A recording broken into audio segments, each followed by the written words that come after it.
එනිසා මේ දූෂණය අල්ලස එය අපේ රට මත්ද්‍රව්‍ය කුඩු ව්‍යාප්ත වීම සඳහා ප්‍රධාන හේතුව බවට පත් වී තිබෙනවා. එය අපි මර්ධනය කළ යුතුයි.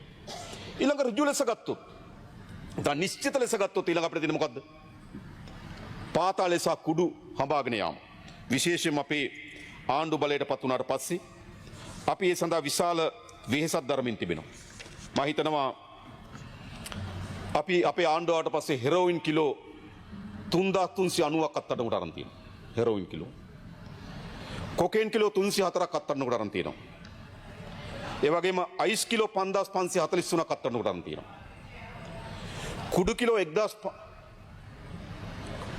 කුස් කිලෝ 1521ක් අත්අඩංගුවට අරන් තියෙනවා. මත්ද්‍රව්‍ය වෙනුවෙන් වැඩිම විරෝධතාවය තියෙන කණ්ඩායම අපි තමයි. අපිට වඩා වෙන කවුරුවත් නැහැ.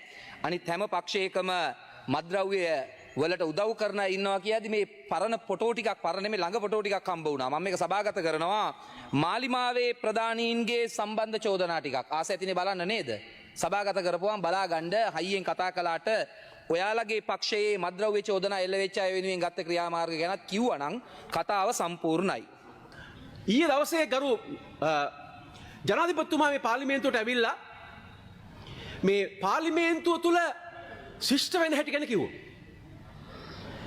ඔව් එතුමාම කලින් කියලා තියෙනවා අපි කාලා බලලා නෙමෙයි දේශපාලනය කරන්න මිනිස්සු තෝරගන්න කියලා.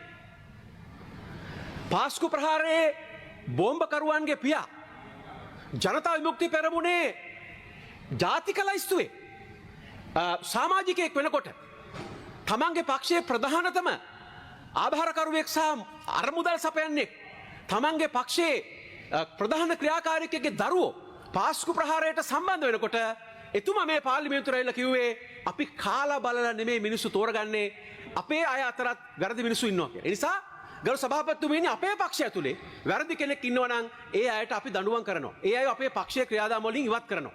ඒ පිළිබඳව විනය ක්‍රියාමාර්ග ගන්නවා.